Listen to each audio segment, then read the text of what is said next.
So we're going to finish our research unit by talking about ethical guidelines. And basically, these are just rules that you have to follow in order to conduct valid and reliable research.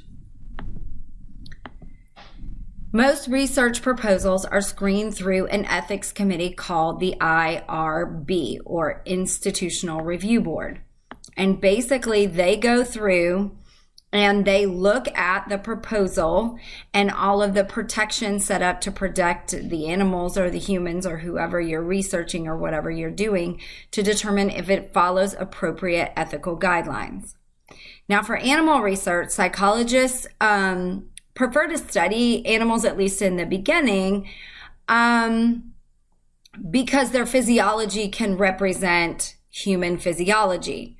In other words, like how a monkey's brain work is similar to how a human's brain work.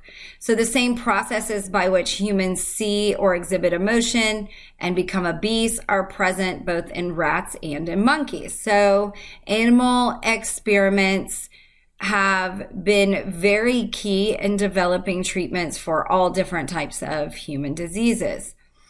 But we have to protect those animals while we're researching them.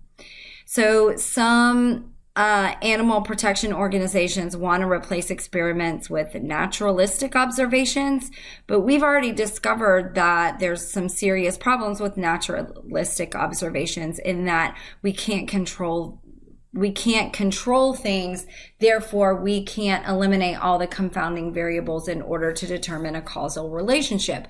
And so because of that, it's very difficult to observe animals in their natural habitat 24/7. Researchers remind us that the animals used worldwide each year in research are a small fraction, 1%, of the many killed for food and yearly for food, and for every dog or cat used in an experiment, 50 others are killed in animal shelters. So before you feel sorry for those, you should maybe worry about the animals in the animal shelter. About 60% of adults deem medical testing on animals morally acceptable. So two issues can be involved in this. Number one, is it right to place the well-being of humans above that of an animal? So are humans really better than animals? And should we be using them as research instead of humans?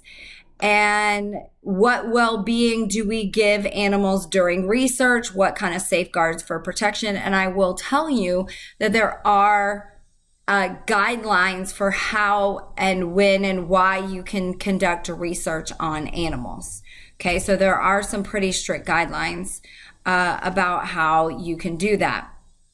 And I have a friend who does some research with rats at St. Jude, and he treats them incredibly well. He feeds them and pets them, and they have everything that they need. So just because we're doing research on an animal doesn't mean that we're trying to kill them and cut them open and use them for parts, etc.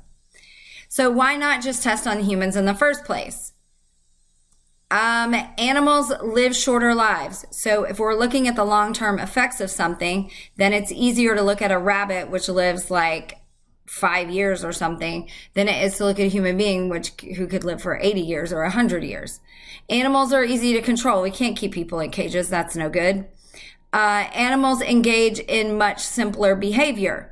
So whereas humans have we have so many things that go into every single behavior that we do, it's very difficult to necessarily pinpoint why we're doing what we're doing.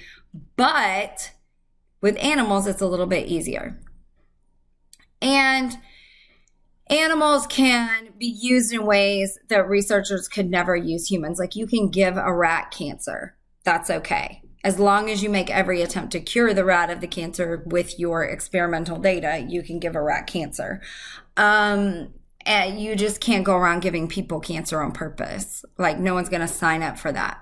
Okay, so when we do research with human beings, we have a pretty strict set of principles that we have to abide by. All right? First of all, we have to obtain informed consent. This means we have to tell the participants what the study is about and what they'll be doing. We also have to tell them if there are any risks involved in their participation. And usually you go over that with the researchers, and they give you a written document to sign to obtain informed consent.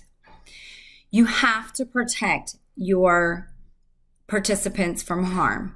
Now, if harm is unforeseen, if something happens to them and it could not have been foreseen, that's different. But you can't take people and put them in a situation where they are going to be harmed mentally or physically. You have to treat information about participants confidentially. So everything about the study is confidential. If I call a researcher and say, hey, is Jane Doe in your study? He can't tell me. All right? He can't tell me, he can't tell anybody else. He can't sell your information to marketers. He can't do any of that. And then at the end of the experiment, you have to debrief. And basically a debrief involves talking about what the experiment was for, what it was about, talking about their experience, letting them know the significance of the research, and answering any questions that they might have. So these are the big four ethics that you must follow when setting up a human research experiment.